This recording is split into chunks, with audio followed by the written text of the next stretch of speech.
ও গো আমার প্রিয় নবী তোমার প্রেমে পাগল সবই আহাই জন্ম আমার ইন্ডিয়াতে রেখেছ আমায় পাগল করে আহাই জন্ম আমার ভারতবর্ষে রেখেছ আমায় পাগল করে রসুল তোমায় ভালোবাসি মন হৃদয় উঝড় করে বুকের মাঝে জ্বালায় আমার দূর হবে তোমার দিদারে দূর হবে তোমার দিদারে ও নবী সুখে তুমি দুঃখে তুমি মুখে তুমি বুকে তুমি আহাই মায়া যদি লাগে তোমায় মায়া যদি লাগে তোমায় দিদার দিও স্বপ্ন যোগে আহাই মায়া যদি লাগে তোমায় দিদার দিও স্বপ্ন যোগে রসুল তোমায় ভালোবাসি মন হৃদয় উঝড় করে বুকের মাঝে জ্বালায় আমার দূর হবে তোমার দিদারে দূর হবে তোমার দিদারে ও আমার বাপজির আমি আপনাকে বোঝাতে চেয়েছি তাহলে নবীর কথা প্রসঙ্গে বলতে বলতে অনেকটা বিষয় আমি আপনাদের কাছে বলেছিলাম চলেন এবার আর একটা আবার আগিয়ে যাওয়া যাক আপনারা অনেকে অনেক জায়গা দেখেছি উত্তর পাড়ার ইমাম সাহেব তিনি বেরহমাতে গা পড়ে মাঝের পাড়ার ইমাম সাহেব আলহামদুলিল্লাহ রাব্বিল আলামিন বলে মোনাজাত শেষ করে আবার যারা দুই আসলা আছে তারা মোনাজাতের শেষে বলে লা ইলাহা ইল্লাল্লাহ বলে ঠেলে ওঠে মুহাম্মদুর রাসূলুল্লাহ বলার সময় কারেন্ট চলে যায় আচ্ছা আচ্ছা কত রকমের কোয়ালিটি হয় নওয়া তাহলে এমন আছে ও বাপজিরা আমি আপনাকে বোঝাতে চেয়েছি আমি মালদা কালিয়াচকের ভিতরে আমি মাহফিল গিয়েছিলাম মাগরিবের নামাজ পড়েছি মাগরিবের পরে সময় মাগরিবে নামাজ পড়লাম ইমাম সাহেব ডান দিকে সালাম ফিরিয়েছে আসসালামু আলাইকুম ওয়া রাহমাতুল্লাহ এবার তো আমরা বাম দিকে ফিরাই আমাদের একটা অভ্যাসগত হয়ে গেছে প্রচলন হয়ে গেছে আমরা বাম দিকে সালাম ফিরাবো এবার বাম দিকে টার্নিং লোবো দেখলাম হুড় হুড় করে মানুষ উঠে গেল আমি বললাম এটা আবার কোথায় এসে ব্যাপারটা কি নামাজটা শেষ হয়ে গেল সবকিছু শেষ হয়ে গেল আস্তে করে ইমাম সাহেবের কাছে গেলাম কেন ইমাম সাহেব তো স্টেজে উঠবে 10 মিনিট পর গিয়ে বললাম ভাই আপনি যে ডান দিকে সালাম ফিরালেন বাম দিকে সালাম ফিরালেন না ব্যাপারটা কি আমাকে একটু বুঝিয়ে দাও উনি বলছে তুমি কি আলেম আমি ধরে লাও 1.5 পাতার মতন পেনা বললো আপনি কি জানেন না ডান দিকে সালাম ফিরানো হচ্ছে ওয়াজিব বাম দিকে সালাম ফিরানো হচ্ছে সুন্নাত ডান দিকে সালাম ফিরিয়েছি ওয়াজিব পালন করেছি মানে নামাজটা শেষ হয়ে গেছে বাম দিকে যদি সালাম না ফিরাই কোনো সমস্যা নেই নামাজ হবে হবে হবে আমি বললাম তাই তাহলে ডান দিকে হলো সালাম ফিরানো ওয়াজিব বাম দিকে সালাম ফিরানো সুন্নাত তুমি পালন করেছো ওয়াজিব ছেড়ে দিয়েছো সুন্নাত কেন তুমি ওয়াজিবকে ভালোবাসো চলেন একটাবার আগিয়ে যাও হুজুর বলবে সালাম দেওয়া কি উনি বললেন সালাম দেওয়া সুন্নাত উত্তর দেওয়া কি উত্তর দেওয়া ওয়াজিব হুজুর পালন করেছে কোনটা ওয়াজিব ছেড়েছে কোনটা সুন্নাত তাহলে হুজুর তুমি সারা জীবন বলবে ওয়ালাইকুম আসসালাম কেন তুমি তো ওয়াজিবের পক্ষে আসসালামু আলাইকুম তুমি তো সুন্নাতের পক্ষে নয় হুজুর এক হাত সেলাই করতে গিয়ে কিন্তু 12টা বাজবে কত রকম ভ্যারাইটিস আছে ভাই বিভিন্ন কোম্পানি প্রোডাক্ট কোন প্রোডাক্ট খাবে ও আমার দাদু ভাই চলেন যে বিষয়টা বলছিলাম বিরহমাতিকা ইয়া আরহামার রাহিমিন সম্পর্কে বলছিলাম এবার আমি আপনার কাছে বলছি ফের বিষয়টা উপলব্ধি করে রাখবেন আমি বলছি না যে নামাজ হবে না আর বলছি না যে এটাই না করলে আপনি জান্নাত পাবে না কিন্তু বিষয়বস্তু হলো বড় ইবাদত বড় তেলাওয়াত নিয়েছো আর বড় জিকিরটা কেন বাদ দিয়েছো এবার একটাবার আগিয়ে চলে যাওয়া যাক নবীর কলিজার টুকরি টুকরা ইমাম হুসাইন রাদিয়াল্লাহু তাআলা আন উনি যখন যাচ্ছিলেন দেখা যায় এজিদের দরবারে যাচ্ছিল ওখানে ইমাম নির্বাচিত করা হবে কিন্তু এজিদের বাহিনীরা যারা আসছিল তাদের মাথায় পাগড়ি ছিল এদের মাথায় পাগড়ি ছিল তাদের হাতে তসবিহ ছিল এদের হাতে তসবিহ ছিল তারা আজান দিত এরা আজান দিত তারা নামাজ পড়তে পড়তে আসছিল হোসাইন হুজুরের দলেরাও নামাজ পড়ে তাবু গেড়ে গেড়ে যাচ্ছিল কিন্তু তাদের ভিতরে নামাজ রোজা তসবিহ তেলাওয়াত সব ছিল কিন্তু তাদের ভিতরে মুহাম্মদুর রাসূলুল্লাহ ছিল না কেন নবী বলেছেন আমার এই চাদর, এর ভিতরে ইমাম হাসান হোসেন ফাতেমা আলী, এরা হলো আমার পরিবার। এদেরকে যারা কষ্ট দেবে তারা আমাকে কষ্ট দেবে, এদেরকে যারা ভালোবাসবে তারা আমাকে ভালোবাসবে। কিন্তু এজিদের দলেরা মাথায় টুপি, দাড়ি, জুব্বা, পাগড়ি, ইবাদত সব ছিল, কিন্তু নবী বলেছে এদেরকে কষ্ট দিলে আমার কষ্ট দেওয়া হয়। তাহলে সব মানলো, মুহাম্মদুর রাসূলুল্লাহ সাল্লাল্লাহু আলাইহি ওয়াসাল্লামের কথাটা মানলো না। চলেন একটাবার আগিয়ে যাওয়া যাক। লক্ষ্য করে দেখা যায় এমন একটা সময় আসবে যারা লা ইলাহা ইল্লাল্লাহ পড়েছে, মুহাম্মাদুর রাসূলুল্লাহ পড়লো না, বুকে হাত দিয়ে হিসাব করো ভাই। এমন একটা সময় আসবে লা ইলাহা ইল্লাল্লাহ পৃথিবী থেকে বন্ধ হয়ে যাবে, আলহামদুলিল্লাহ বন্ধ হয়ে যাবে, বেরহমাতিকা বন্ধ হয়ে যাবে, আল্লাহু আকবার বন্ধ হয়ে যাবে। হাদিসটা পড়ি, নবী আমার হাদিস শরীফে বললেন লা তাকুমুসা হাত্তা লা ইয়াকালা ফিল আরদি আল্লাহু আল্লাহ। তাম পৃথিবীর জমিনের ভিতরে কোন ব্যক্তি যদি ফিল আরদি মানে মাটির জমিনের উপরে একজন যদি আল্লাহ আল্লাহ বলনেওয়ালা থাকে, আমার আল্লাহ পৃথিবীর জমিনটা সুন্দর করে সাজিয়ে রাখবে। একজন যদি আল্লাহ আল্লাহ বলনেওয়ালা কেউ যদি না থাকে, আমার আল্লাহ পৃথিবীর জমিনটা ধ্বংস করবে। তাহলে এখানে একটা ব্যাখ্যা বুঝতে আমাদের আর দেরি হলো না। কিয়ামত যদি হয়, এটা যদি 100% সত্য হয়, আল্লাহ আল্লাহ বলনেওয়ালা থাকা অবস্থায় কিয়ামত হবে না, আল্লাহ আল্লাহ বলনেওয়ালা যখন না থাকবে তখন কিয়ামত হবে? আল্লাহ আল্লাহ বলনেওয়ালা যখন না থাকবে তখন কিয়ামত হবে। তাহলে এখানে প্রমাণ হয়ে গেল এমন একটা সময় আসবে আল্লাহ আল্লাহ বলনেওয়ালা পৃথিবীতে কেউ থাকবে। তাহলে যারা বেরহমাতিকা লা ইলাহা ইল্লাল্লাহ ঠেলে উঠেছে তাদের কি হবে? চলেন আমি কোরআনের ব্যাখ্যাটা সংক্ষেপ করে বলছি, শত শতবার শুনেছি, তবু আমি সংক্ষেপ করে আপনার গন্তব্য স্থানে পৌঁছে দেবার লক্ষ্যে ইন্নাল্লাহা নিশ্চয়ই আমার আল্লাহ আমার হাবিবের প্রতি রহমত আর শান্তি আমার আল্লাহ দান করে, মানে নবীর প্রতি আমার আল্লাহ জিকির করে, স্মরণ করে মানে জিকির করে। আমালাইকাতাহু এবং আগার মাগার বালকে কিউকার এবং ফেরেশতারা নবীর প্রতি দরুদ সালামে জিকির করে। ইয়া আইয়ুহাল্লাযিনা আমানু, আমার আল্লাহ এখানে বলতে পারতেন ইয়া আইয়ুহাল কাফিরুন, হে কাফেররা নবীর নামে দরুদ সালাম পড়ো। আমার আল্লাহ জানে কাফেররা পড়বে না। ইয়া আইয়ুহাল মুনাফিকুন, আল্লাহ বলতে পারতেন মুনাফিক তোমরা নবীর নামে দরুদ সালাম পড়ো, জানে মুনাফিকরা পড়বে না, তাই আমাদিগকের নাম ধরে বলেছেন ইয়া আইয়ুহাল্লাযিনা আমানু, হে ঈমানদারেরা তোমরাও আমার হাবিবের প্রতি দরুদ সালামে জিকির করো করো করো। তাহলে নবীর নামে জিকির করে আমার আল্লাহ। দ্বিতীয় নাম্বার হলো ফেরেশতা, তৃতীয় নাম্বার হলো আমি আপনি। আল্লাহ পৃথিবীর জমিনে কিয়ামত দেবে। আমার আল্লাহ যদি কিয়ামত দেয়, আগে ফেরেশতা মারা যাবে না, আগে আমি আপনি মারা যাব, আগে আমি আপনি মারা যাব। থাকবে কে? ফেরেশতা আমার আল্লাহ। আমার আল্লাহ যদি বলে আমার ফেরেশতা আমি আল্লাহ তোমাদেরকেও মৃত্যুবরণ করাবো, আল্লাহ যদি ফেরেশতাদের মৃত্যুবরণ করে দেয়, তাহলে ফেরেশতা মারা গেল, আমরাও মারা গেলাম। আছে কে? আছে কে? আল্লাহ। আমরা বক্তব্য দেওয়ার সময় প্রথমে বলেছিলাম আমরা কিছু ঘন্টা আগে এখানে ছিলাম না, আমরা এসেছি। এরপরে এমন একটা সময় আসবে আমরা কেউ থাকবো না। আল্লাহু বাকি বিন কুল্লি ফানি, আল্লাহ আছেন, আল্লাহ রয়েছেন, আল্লাহ থাকবেন। পৃথিবীর সব কিছু ধ্বংস হবে, কেবল আমার আল্লাহ ব্যতীত। তাহলে পৃথিবীতে একদিন নবীরা বিদায় নেবে, ফেরেশতা আম্বিয়া রাসূল তাম পৃথিবীর যত কীট পতঙ্গ প্রাণী সব বিদায় নেবে। থাকবে কে? আমার আল্লাহ, আমার আল্লাহ, আমার আল্লাহ। তাহলে আল্লাহ যদি থাকে, আল্লাহকে আল্লাহ বলা মতো নেই কোনো নবী, নেই কোনো আম্বিয়া, নেই কোনো ফেরেশতা, পৃথিবীর কেউ নেই। তাহলে আল্লাহ বলা বন্ধ বন্ধ বন্ধ বন্ধ। কিন্তু আল্লাহ ওয়াদা করেছে ইন্নাল্লাহা, নিশ্চয়ই আমি আল্লাহ আমার হাবিবের জিকির করি, স্মরণ করি। তাহলে আল্লাহর নাম জিকির বন্ধ হয়ে গেছে। আমার আল্লাহ কুদরতি জবানে আমার হাবিবের নামে জিকির স্মরণ করছেই করবে। জোরে বলেন সুবহানাল্লাহ। তাহলে যারা বেরহমাতিকা লা ইলাহা ইল্লাল্লাহ বলে ঠেলে উঠেছে, আল্লাহ জিকির করেছে, হিসাব করে দেখো এমন একটা সময় আসবে আমার আল্লাহ আমার হাবিবে জিকির করবে। তার কারণ হলো নবী বললেন মান আসানি, যারা আমাকে ছেড়ে দেবে, ফাকাদ আসাল্লাহ, আমার আল্লাহ তাদেরকেও সরিয়ে দেবে।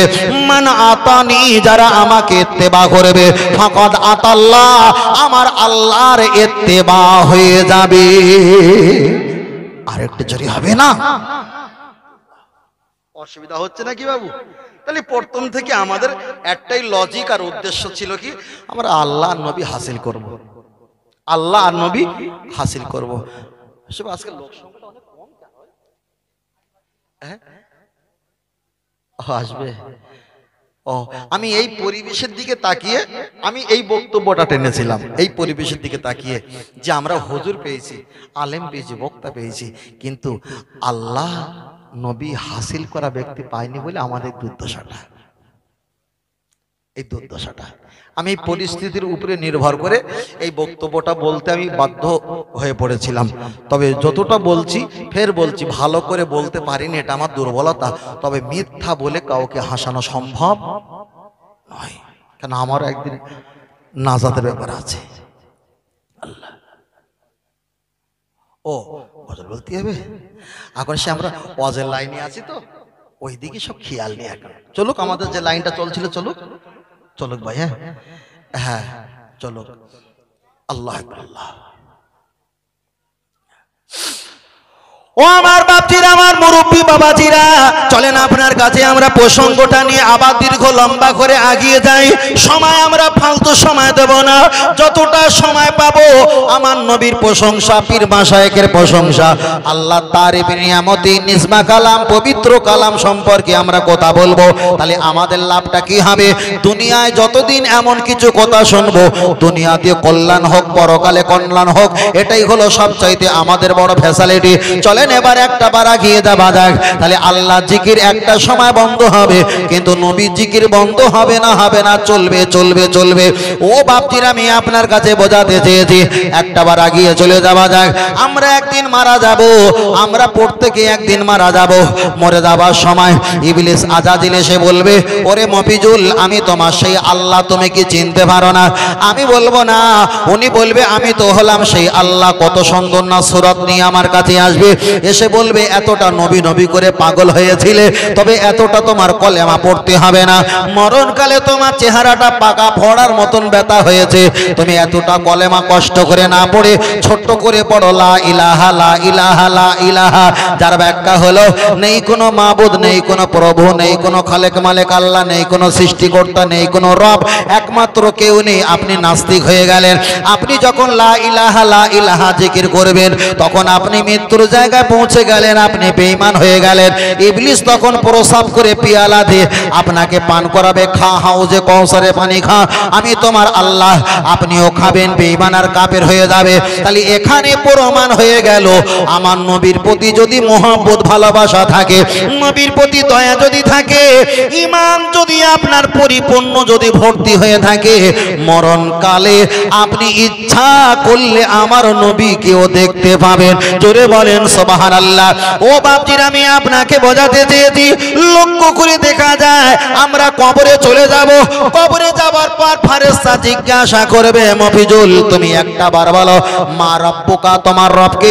কেউ বলেছে কবরে 5টা প্রশ্ন করা হবে, খমসা 5টা, কেউ বলেছে রুবা 4টে, অধিকাংশ মশহুর মত হলো 3টে। তবে আমরা এই 3টে মতটা বেশি প্রাধান্য দিয়ে থাকি। কবরে জিজ্ঞাসা করবে, মফিজুল তুমি বলো, মা রব্বুকা, তোমার রবকে। আমি কবরে গিয়ে বলবো, আমার রব হলো রব্বি আল্লাহ, আমার রব হলো মহান আল্লাহ। এবার একটা বার বুকে হাত দিয়ে বলো, আল্লাহকে আল্লাহ বলে যখন কবরে আমি জবাব দিয়েছি, আমার আল্লাহ কি জান্নাত দেবে? না না, আমার আল্লাহ জান্নাত দেবে না।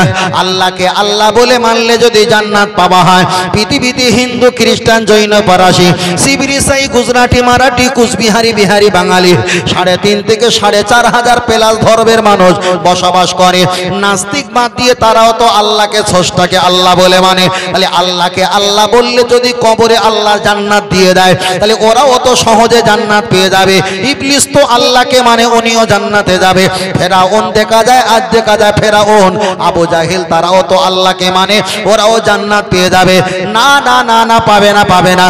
কেন? পরীক্ষা যখন হয়, প্রথমে তো ফাইনাল হয় না, প্রথমে তো টেস্ট পরীক্ষা হয়। আপনি আল্লাহকে আল্লাহ বলে মানার পর কবরে আপনাকে ফেরেশতা চলে যাবে না, কবরে তখনও দাঁড়িয়ে থাকবে। তার কারণ হলো কি, তুমি আল্লাহকে আল্লাহ বলে মেনেছো। আল্লাহ যদি সব হয়ে থাকে, আল্লাহ যদি প্রশ্নটা বলা শেষ হয়ে থাকে, ওটাই যদি প্রশ্নটা সব সমার্থক হয়ে থাকে, ফেরেশতা তো চলে যাওয়া দরকার, আমাদেরকে তো জান্নাতে নিয়ে যাওয়া দরকার। কিন্তু আল্লাহর পরে কোনো প্রশ্ন আসা মানে আল্লাহকে বিয়াদবি করা হবে। কিন্তু না, ওখানে আল্লাহর পরে দিনের নাম ঢোকানো হয়েছে। কিন্তু ব্যাখ্যা হলো এটা, আল্লাহর পরে দিনের নাম কেন আসবে? ওখানে তো আমার নবীর নাম আসা দরকার ছিল। কেন আল্লাহর পরে নবী থাকে? নবী যেখানে আমার আল্লাহ সেখানে থাকে, তাহলে সেখানে আল্লাহর পরে দিনের নামটা না দিয়ে ওখানে আমার নবী ওকা বলা দরকার ছিল। ওখানে দিয়েছে আমার দিন ওকা, তোমার দিন কি? আপনি বলবেন ইন্নাদ দিনা ইনদাল্লাহিল ইসলাম, মনোনীত ধর্ম হলো আল্লাহ পাকের কাছে ইসলাম ধর্ম। আমি ইসলাম ধর্ম, আমি মুসলমান, আমি ইমানদার। আপনি কবরে মুসলমান ধর্ম বলার পরেও খোদার কসম করে বলি আপনি নাজাত পাবেন না, পাবেন না। কেন? আপনার কাছে তো আল্লাহ ছিল, আপনার কাছে দিন মানে লা ইলাহা ইল্লাল্লাহ ছিল, আপনার কাছে কিন্তু ঈমান ছিল না, ঈমান ছিল না। লাস্টে জিজ্ঞাসা করা হবে, তাবলীগ জামাতের বড় একটা আলেম হাজী ইমদাদুল্লাহ মাহাজারি মাক্কি, তিনি ব্যাখ্যা করে বলেছেন, আমা কুনতা তাকুনু বিহাক্কি হাজার রাজুল, কবরে আমার হাবিবকে হাজির করানো হবে। জিজ্ঞাসা করবে আমার নবী ওকা, তোমার নবীকে? আপনি যদি বলতে পারেন হাজা মুহাম্মাদুর রাসূলুল্লাহ, তাহলে আপনি ফাইনাল পরীক্ষায় পাস হয়ে গেছো। যারা মোনাজাতে শেষে বেরহমাতে কা পড়ে ওটা হলো টেস্ট পরীক্ষা, লা ইলাহা ইল্লাল্লাহ ওটা হলো টেস্ট পরীক্ষা, আল্লাহু আকবার ওটা টেস্ট পরীক্ষা। পৃথিবীর জমিনে কিন্তু খ্রিস্টান, জৈন, পারসি, শিবির, ইসাই প্রত্যেকের জবানে টেস্ট পরীক্ষা আছে। কিন্তু আহলে সুন্নাত আল জামাতের দলে মুহাম্মদুর রাসূলুল্লাহ ফাইনাল পরীক্ষা আছে। আর একটু জোরে। তবে একটাই কথা বলছি, আমরা আমি খারাপ বাদ দেন, ইনি খারাপ, উনি খারাপ বাদ দেন, কিন্তু আমাদের দলটা নাজাতের দল। বিশ্বাস হয় না? হয় না? ফের বলছি, এই দলটা যদি যাচাই বাছাই করে যদি না হতো, কত হুজুর কত রকম দলে ঢুকছে, তাহলে আমার মতন হুজুরও পালিয়ে যেত। হিসাব করে দেখেছি, আরে এখানে পচে গেছে, ওখানে পচে গেছে, সেখানে আমি খাবো না, সেখানে আমি যাব না। কিন্তু আমাদের দলটা নাজাত, একদম নাজাত। ও গো আমার প্রিয় নবী, তোমার প্রেমে পাগল সবই। আয় জন্ম আমার ইন্ডিয়াতে, রেখো আমায় পাগল করে। আয় জন্ম আমার ভারতবর্ষে, রেখো আমায় পাগল করে। রসুল তোমায় ভালোবাসি, মন হৃদয় উঝড় করে। বুকের মাঝে জ্বালায় আমার, দূর হবে তোমার দিদারে, দূর হবে তোমার দিদারে। ও নবী সুখে তুমি, দুঃখে তুমি, মুখে তুমি, বুকে তুমি। আহাই মায়া যদি লাগে তোমায়, মায়া যদি লাগে তোমায়, দিদার দিও স্বপ্ন যোগে। আয় মায়া যদি লাগে তোমায়, দিদার দিও স্বপ্ন যোগে। রসুল তোমায় ভালোবাসি, মন হৃদয় উঝড় করে। বুকের মাঝে জ্বালায় আমার, দূর হবে তোমার দিদারে, দূর হবে তোমার দিদারে। দুরূদ শরীফ আল্লাহুম্মা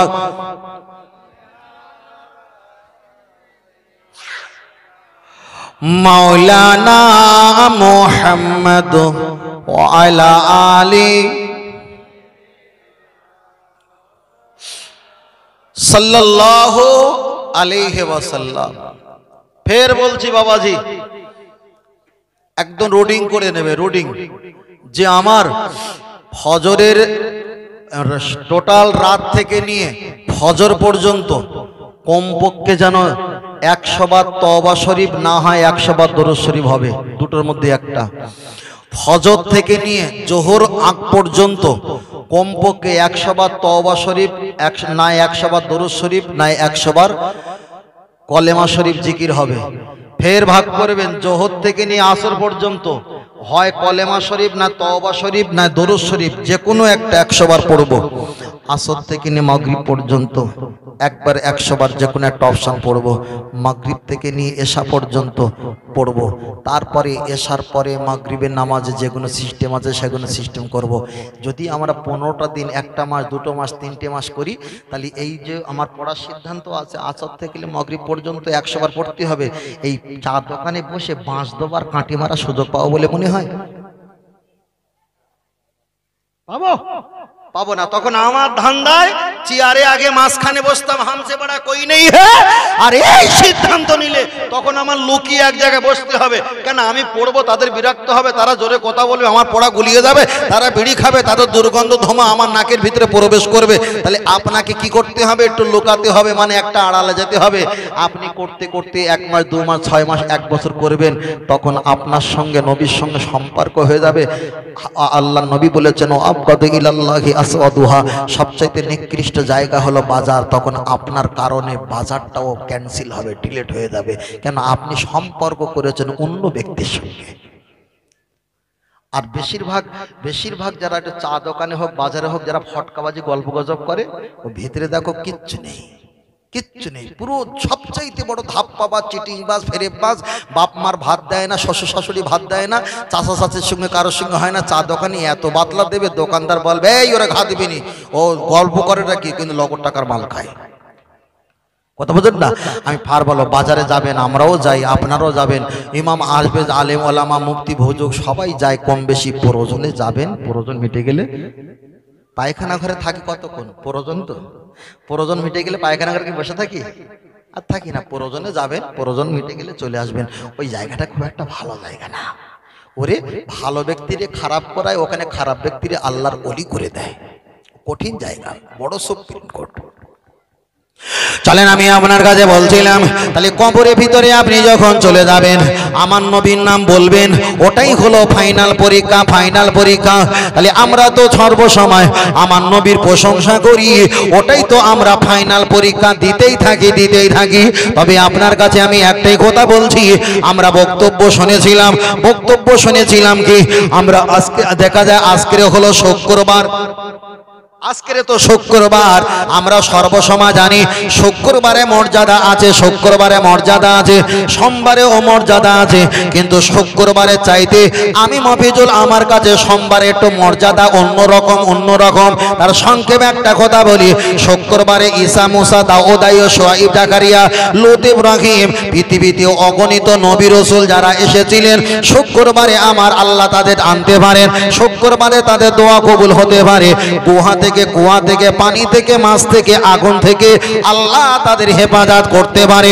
কিন্তু আমি আপনার কাছে বলবো, শুক্রবারে অখলাকা কুল্লা শাইইন মিন নূর, আমার নবী পাকের নূর দিয়ে শুক্রবারে রাত ছিল, আল্লাহ ফোঁটা দিয়ে দিনকে পরিবর্তন করেছেন।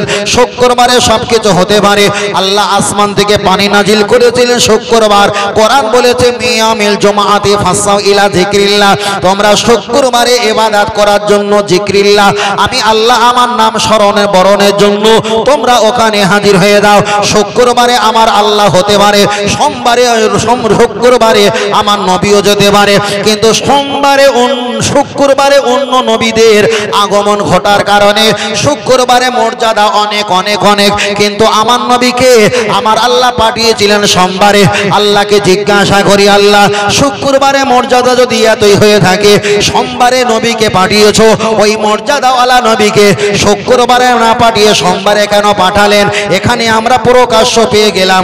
দুটো গাড়ি থাকে, একটা হলো হলুদ প্লেট, ওটা হয় কমার্শিয়াল নাম্বার, একটা হয় সাদা প্লেট, ওটা হলো পার্সোনাল নাম্বার, প্রাইভেট কার। যদি বাস চলে যায়, ওটা হলো হলুদ প্লেট, দাঁড়ালে আপনাকে দাঁড়াতে হবে, ওনাকে হাত তুললে উনি দাঁড়িয়ে যাবে ব্রেক কষে। ওখানে পৃথিবীর সমস্ত ব্যক্তি কম বেশি ওখানে ঢুকতে পারে, নামতে পারে। ওটাই হলো অফিস, ওটাই হলো কমার্শিয়াল, পৃথিবীর মানুষের জন্য ওটা ওপেন করা হয়েছে। আর আমার নবী হলো পার্সোনাল, আমার নবীর জন্য ওটা খাস করা হয়েছে। বলুন সুবহানাল্লাহ।